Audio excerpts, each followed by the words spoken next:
In Numbers chapter 13.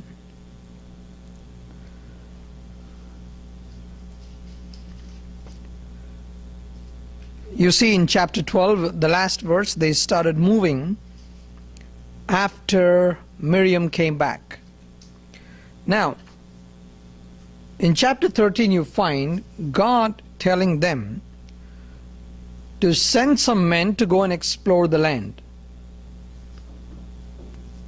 Here I would like to clarify something very important. They did not plan the trip for exploration. It is God who told them. They did not have this in their mind. Because I've heard some preachers tell, oh, they planned it. No, they didn't do that. What does the Bible say? Verse 2. Send some men to explore the land of Canaan, which I am giving to the Israelites. From each ancestral tribe send one of its leaders. So at the Lord's command, Moses sent them out from the desert of Paran. Do you see that? At the Lord's command. Now, why would God ask them to go and explore the land? He already promised them. He already promised them, but He wants them to go and explore the land. This is just like this. Let me say I describe to you my country. And I tell you that I'm going to buy you the plane tickets to go to India. What's the first thing that you would do? Go to the internet and try to see which place you're going. The description that Chandra gave about those cities, you're going to try to relate them. Now, is exploring wrong? No. But what happened and what they did with that exploration is where the problem is. When God promised, He wanted them to go and see for themselves,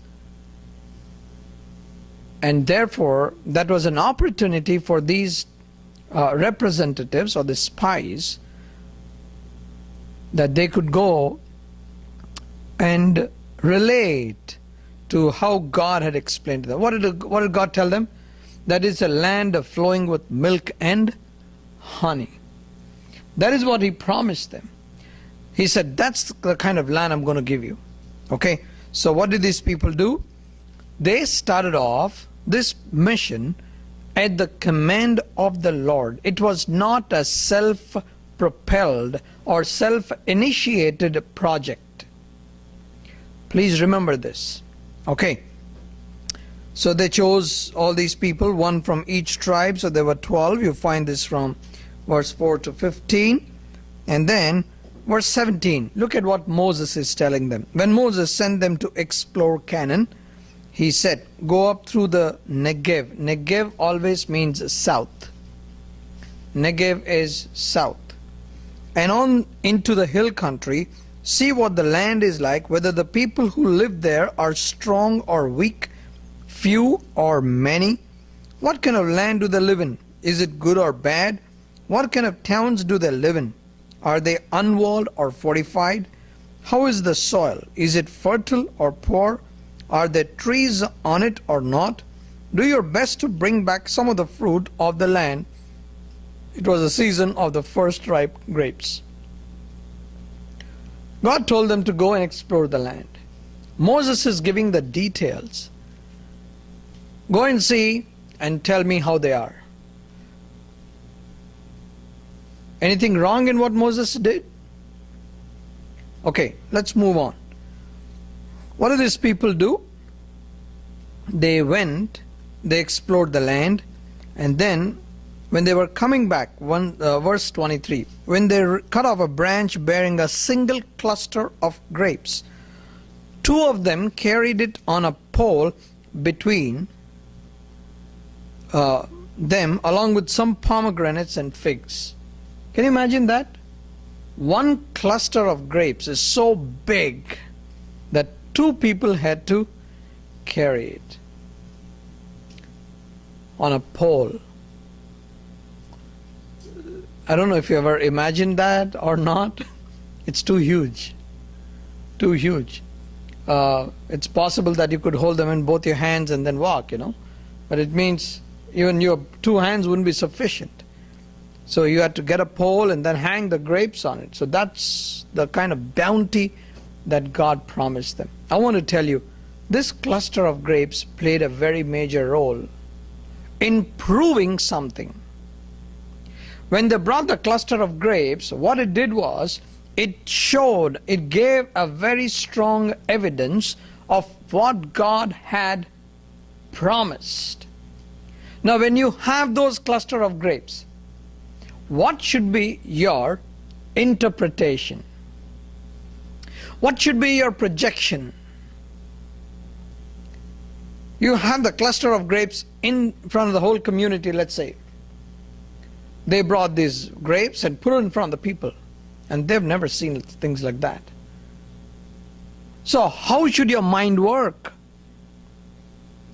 Wow. This is the kind of land we are going to go. So that is a time of celebration. That is a time of hope. That is a time of planning and going ahead and said, thank you, Lord, for such a promise. What happened here was, of course, they explored this 40 days and they returned from exploring the land.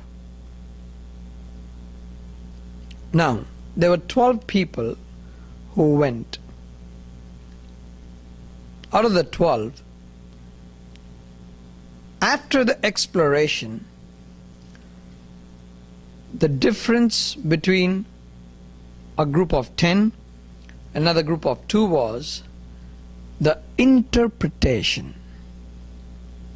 Exploration is no wrong, but the problem was in interpretation. Let's see what they did. Verse 27. They gave Moses this account. We went into the land which you sent us, and it does flow with milk and honey. Here it's proved. Proved? It is proved. But the people who live there are powerful, and the cities are fortified and very large. We even saw descendants of Anak there. The Amalekites lived in the Negev. The Hittites, Jebusites, and Amorites lived in the hill country, and the Canaanites lived near the sea and along the Jordan. So when they show this big cluster of grapes and they show the evidence of the land flowing with milk and honey, what they did is they forgot the promise that God gave to them. Now they started making interpretations and say, the land is good, that's no problem. But how do we occupy it? We have to defeat these guys. And these people are too strong for us. There are Anakites. Anakites are giants. Anakites are actually giants. So they said, we saw Anakites there. We can't beat these guys. We are too weak for them. In fact, if you look at verse 33, we saw the Nephilim there, the descendants of Anak come from the Nephilim. We seemed like grasshoppers in our own eyes, and we looked the same to them. This is their interpretation about themselves. This is how they saw. But thank God there were 2 people who saw the same scene and came back and gave a different reply. Their interpretation was different. What was that? What did they say? Verse 30. Then Caleb silenced the people before Moses and said, we should go up and take possession of the land, for we can certainly do it. But the men who had gone up with him said, we can't attack those people. They are stronger than we are. And they spread about among the Israelites a bad report about the land they had explored. They said, the land we explored devours those living in it. The people we saw there are of great size, and we seem like grasshoppers to them and to ourselves. What happened is, there's something called group dynamics. In group dynamics, if there are 10 people going and one is afraid, you know what happens? All of them will be afraid. I had an experience. I was driving with some friends to the seminar. I had to teach in that seminar, and I had a very long day, very tired, and I was driving. And we came to a portion of the highway where there were no lights at all, and we were going through a forest. And I was driving, and suddenly I saw there was some, this happened in India, and there were some cyclists on the edge of the road. As soon as our lights fell on the road and they could see our lights, you know what they did? They were all going straight, one behind the other. They all formed a diagonal on the road. Now I'm blocked. Now what do you think is running in my mind? Okay, this is a very wonderful type of mugging, you know. But as I was coming close, one of the guys in the car told me, don't be scared. Don't be scared. I want to tell you something. I know a trick. If these guys stop us, I'll just shout and say, hey, take that rod out from the seat at the back. And you all try to, pretend as if you're looking for it. We don't have anything. I said, why do we do that? He said, because in that big group, if one is scared, it is so contagious, everybody will be scared. And see our group, if one of them is strong, everybody else pulls in, and then the whole group becomes strong. That's group dynamics. This is the same thing that's happening here in this place. Majority are what? Are negative. Majority are negative. There are only two people. I want to tell you one more interesting thing in the scripture. Please remember this. It is always the minority in the scripture who have always been successful. Think about it carefully. It's not majority.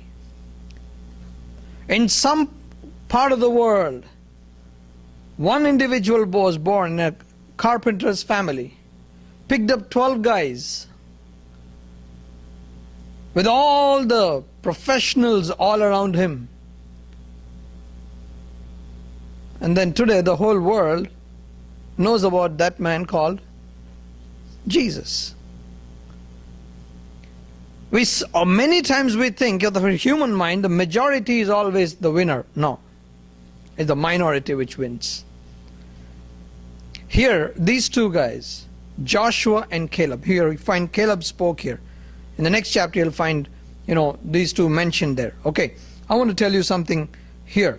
The interpretations were different. The exploration was no problem. You can explore.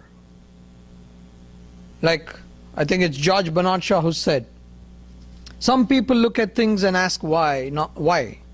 And there are other group of people who see the same things and ask, why not? You look at things and say, why?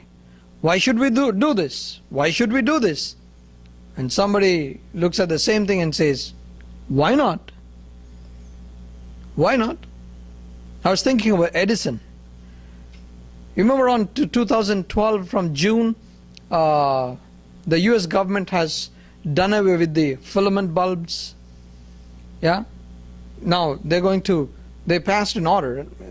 Eventually they'll be taken off the shelves. But think about when he wanted to invent the bulb, how many times he tried? It seems he tried 1800 times. And his friends said, I think we are wasting time. We tried 1800 different types of material. It's not going to work. We have failed. You know what Edison said? No. You are better than the world. You know why? Because you know that in 1800 different ways you cannot make a bulb.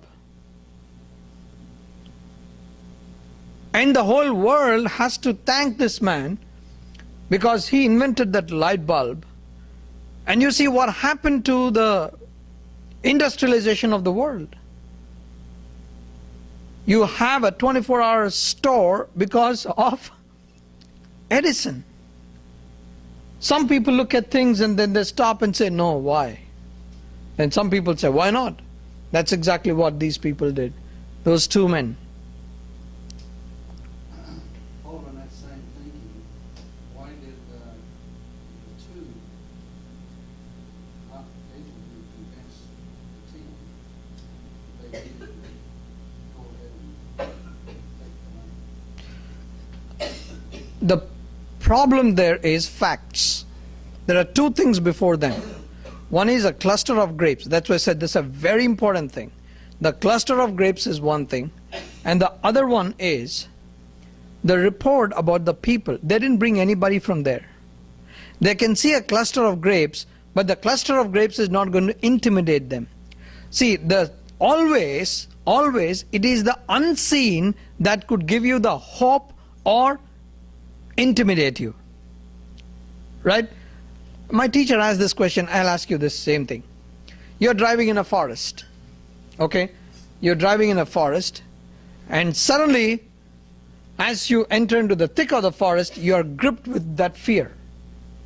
Something is going to happen. Now, as soon as you exit the forest and you see some lights all around there, what do you think? Now, question is, where did the fear come from? Where did it go? That is what is called Gothic. Now, what's happened here is the report that people brought about the people, about them being strong and we like grasshoppers, it is only 10. See, first of all, the rest of the congregation did not go there. And the simple logic would be, hey, 10 people are telling this, so who should we believe? So, I mean, even those days, I tell you, even those days in the wilderness, they had business meetings. So, majority prevailed there. But ultimately, if you see what happened in the later part of the story, that was not the victory actually. 10 people tell you something, we went and saw, and remember, you chose us. We were qualified to go as spies. And therefore, you have to value our report.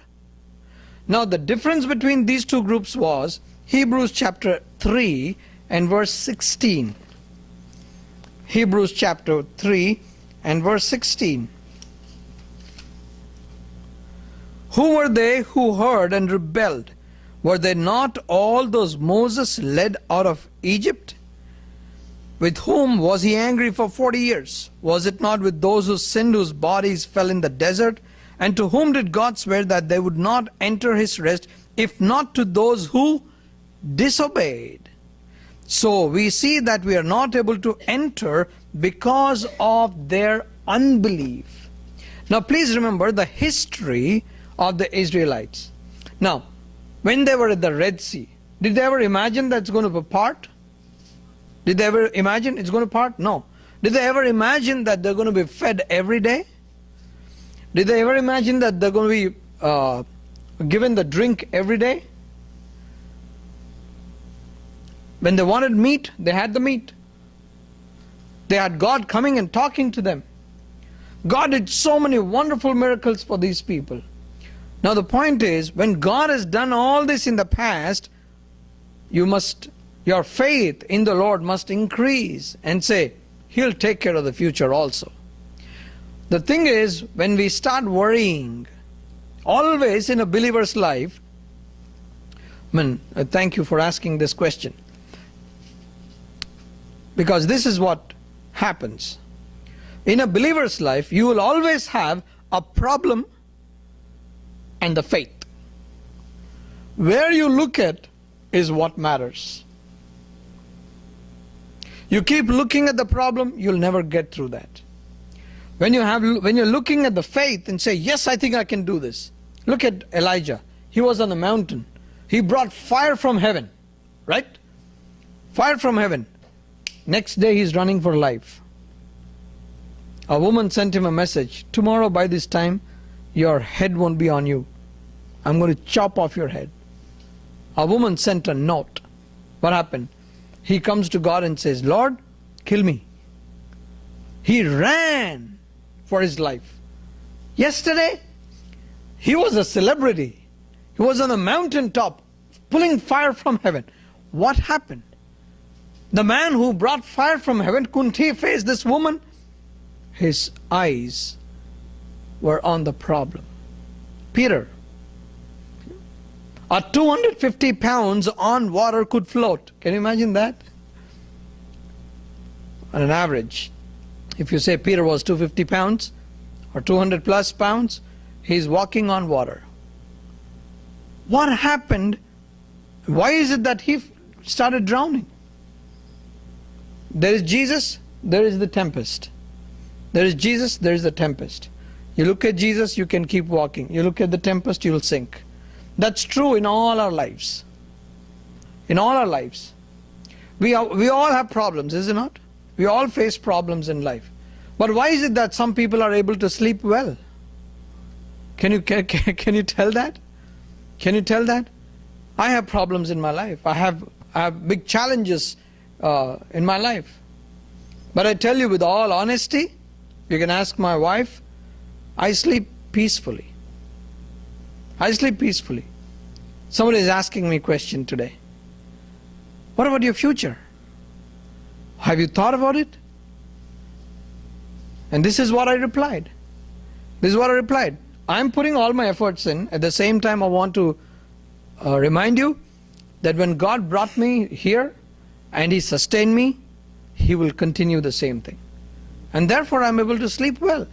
And God will work out things in His own time for His people. What He wants us to know is that there is a God. See, when you don't look at God and look at the problem, you are forgetting that there is a God. When you forget that there is a God, that's when you start worrying. Worrying.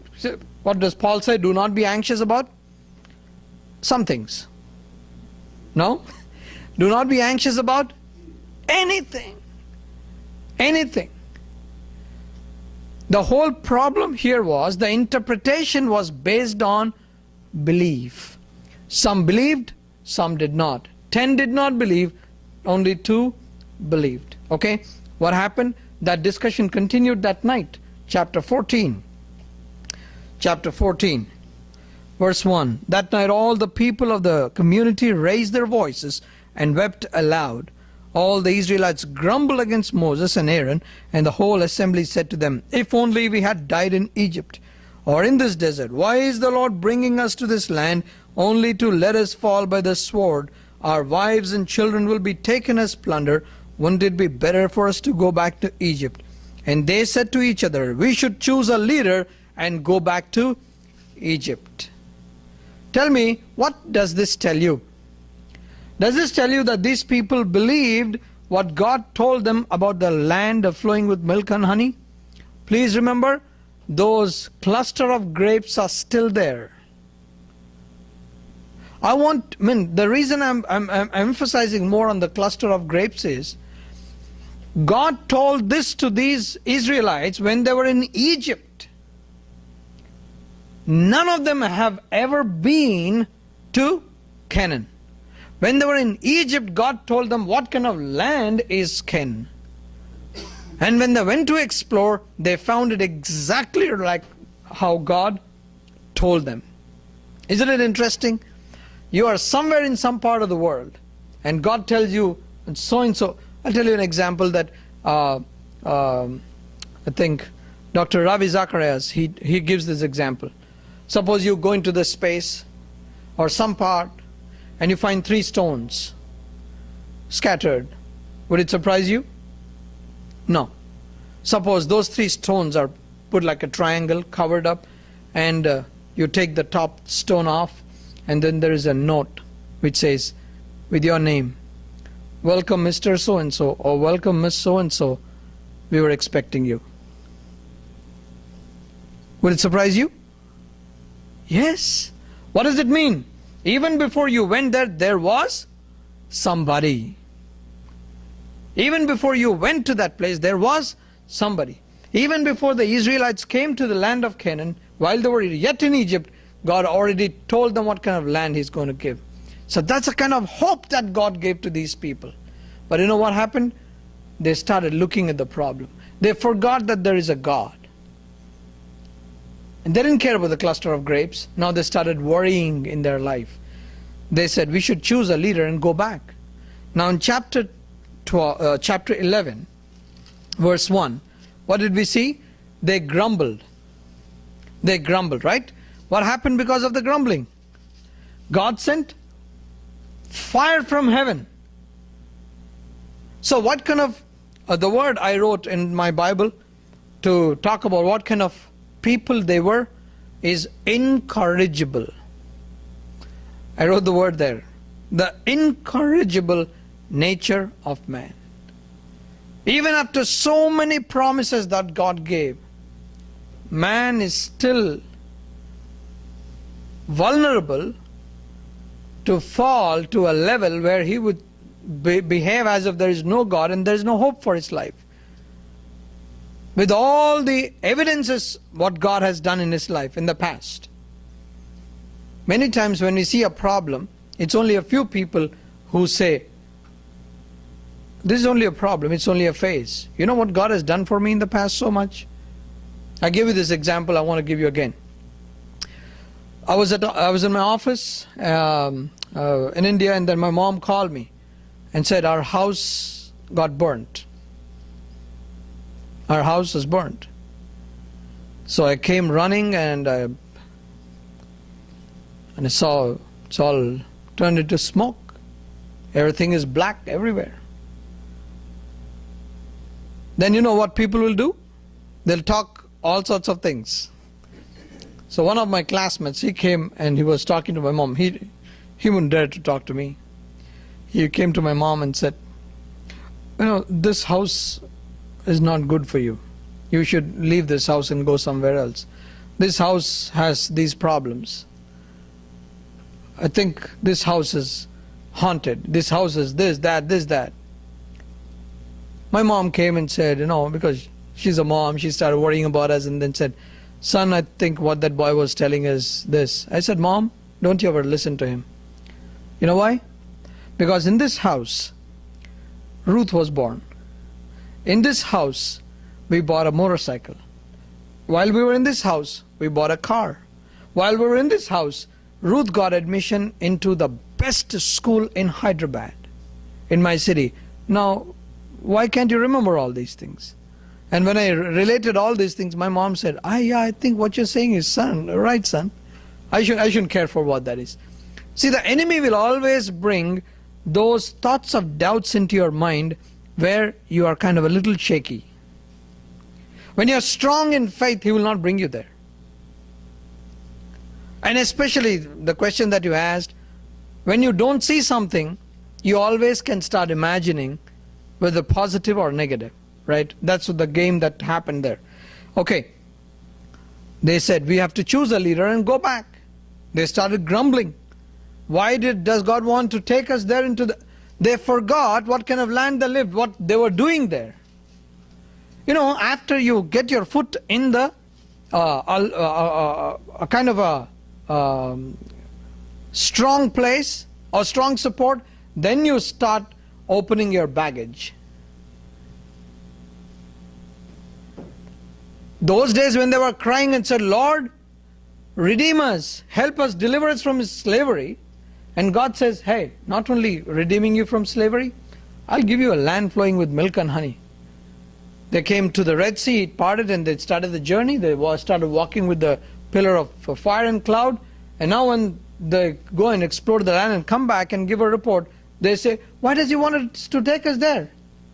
See, they didn't ask this question when they were in Egypt. They're asking this question now. So once you start settling and becoming more comfortable, then you start looking around and start complaining. In the initial stages, you would not do that.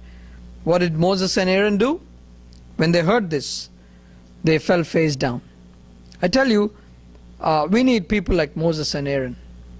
When there's a problem, what they did was, they fell face down. In front of the whole Israelite assembly gathered there. So what did Joshua say? Verse 6. Joshua son of Nun and Caleb son of Jephunneh who were among those who had explored the land, tore their clothes and said, it's a dramatic scene, I tell you. It's a dramatic scene that's happening there.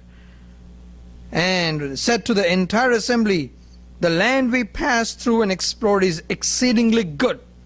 If the Lord is pleased with us, He will lead us into the land a land flowing with milk and honey, and will give it to us.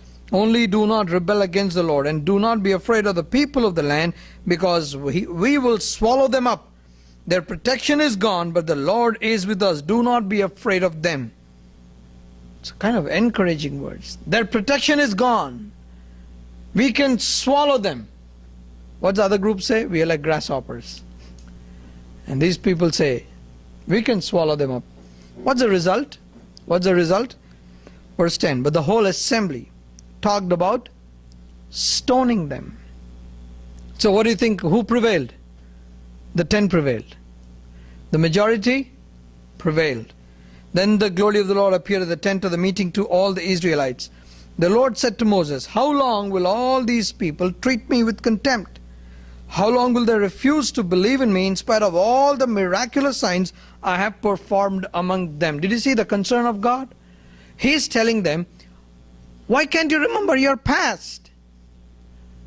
Why don't you remember what I did for you all this while? That's what God is trying to remind. I want to encourage you, when we see problems ahead in our face, in front of our face, I want you to look back and see God's faithfulness. And see God's faithfulness. That's why there's a wonderful song, is it not? Count your blessings and name them one by one, and it will surprise you what God has done. Everybody, every believer has a great story to tell.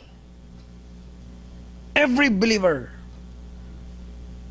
On the Thanksgiving Day, you ask people, you know what's a most common word on the Thanksgiving Day?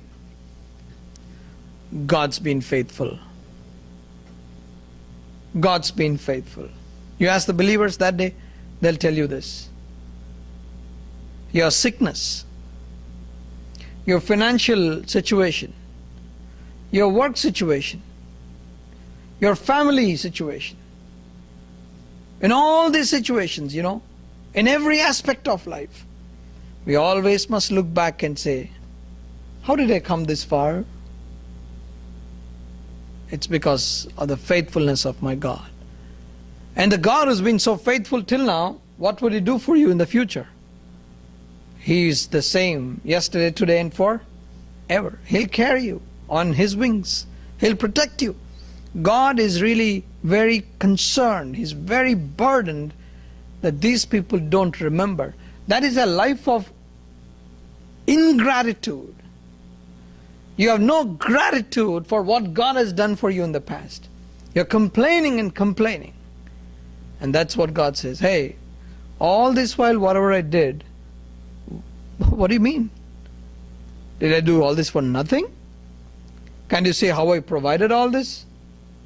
And therefore God says, I will strike them down with a plague and destroy them, but I will make you into a great nation and stronger than they. God is telling Moses, hey Moses, you know what?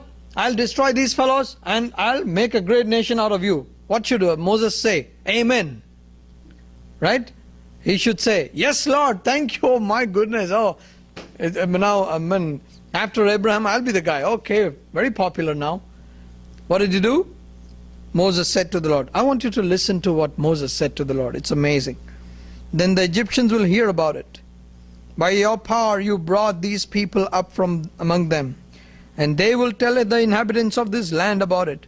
They have already heard that you, O Lord, are with these people, and that you, O Lord, have been seen face to face, that your cloud stays over them, and that you go before them in a pillar of cloud day and a pillar of fire by night. If you put these people to death all at one time, the nations who have heard this report about you will say, the Lord was not able to bring these people into the land He promised them on oath, so He slaughtered them in the desert. Now may the Lord's strength be displayed, just as you have declared. The Lord is slow to anger, abounding in love, and forgiving sin and rebellion. Yet He does not leave the guilty unpunished. He punishes the children for the sin of the fathers to the third and the fourth generation. In accordance with your great love, forgive the sin of these people, just as you have pardoned them from the time they left Egypt until now. What a wonderful prayer that is. You know what Moses is more concerned about? He's concerned about the name of the Lord. Lord, if you want to destroy these people, you may do that. You can do that, But what are the repercussions? How will it impact your name? You brought them out and you did not take them to the promised land. That's what people will say. You know what God said? Verse 20. The Lord replied, I have forgiven them as you asked. Can you imagine? A great, powerful example of intercession for the people. When you can pray for 2 million people and ask God to forgive. What is the context? They were ready to stone these leaders. They were ready to pick up a leader and go back. Mean to say that the Israelite community was ready to split that night. Can you imagine that picture? If they had got ready to done that, picked up a leader, there'd be majority of them going away. So what would happen? The whole community would split into two. Very crucial time. And when I think about churches in this context, I think about Moses. We need this kind of pastors. We need this kind of leaders who would turn to God and say, Lord, what will happen to your name if we do that? And go and fall prostrate and ask God, Lord, forgive us.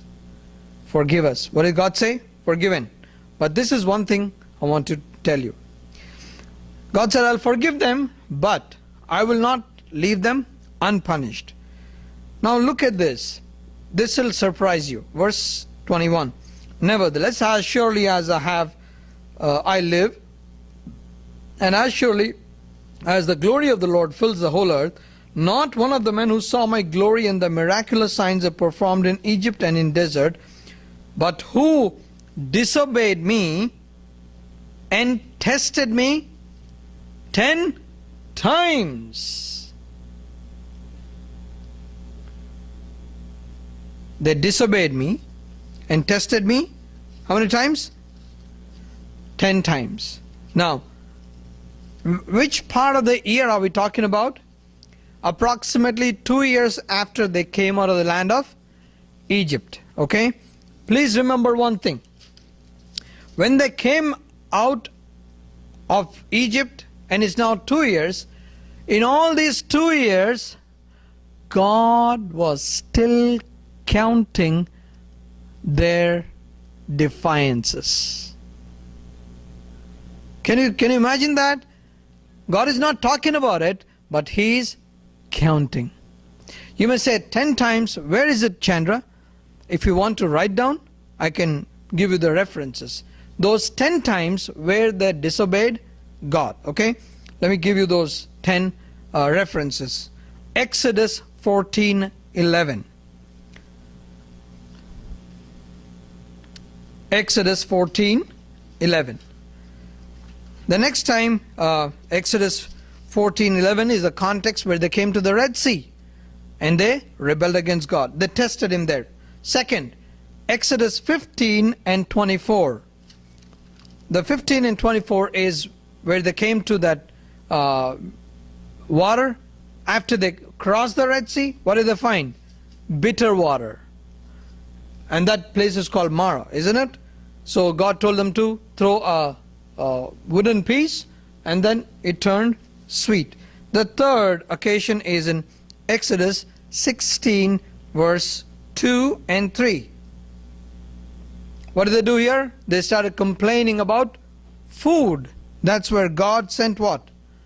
Manna. Okay? So that's the third occasion. And then Exodus chapter 16 and verse 20. This is the fourth one. Okay? Fourth one. What happened here? When God told them to gather manna, only this much, only an omer. What did they do? Did they obey? No. What is God saying? They disobeyed me. So this is a fourth one. The fifth example of disobedience is the same chapter, chapter 16 and verse 27. This is another example where when God said on the Sabbath day there will not be manna, there were people who came out and started looking for manna on the Sabbath day. See? First of all, they complained about manna. Secondly, when a measure was given to them and they did not follow that, and then on the Sabbath day God said, you will not get manna. What did they do? They went out in search of manna. So that's disobedience. Okay, chapter 17. Chapter 17 and verse 3. This is where they again complain about water. You remember that God asked Moses to do what? Strike the rock. So there again they were complaining about water. Okay, you come to chapter 32. Exodus 32. Exodus 32 is what happened. They made a calf. They made a golden calf. That is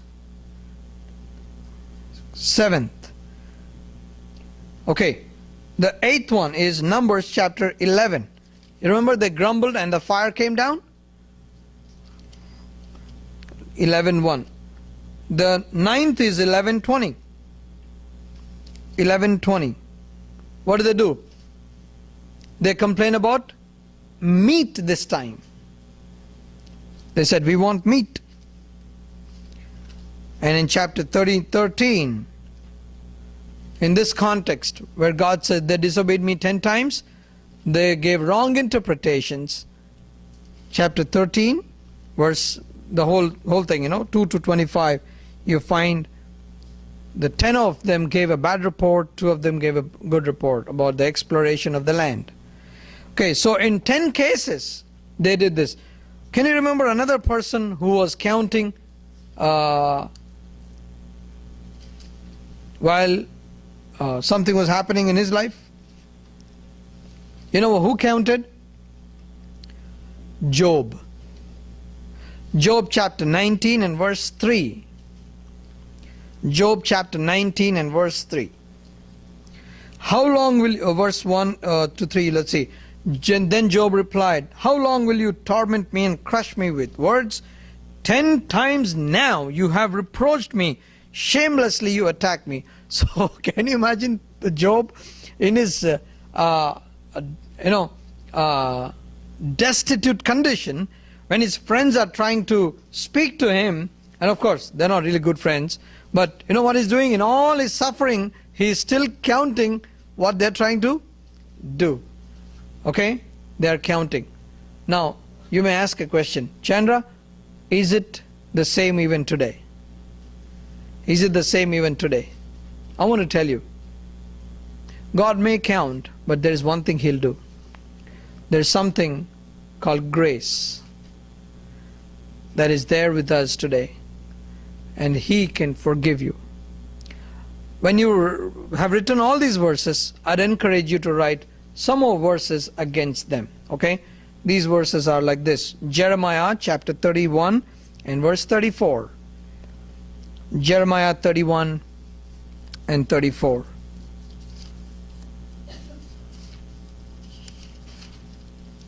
In 31:34 he says,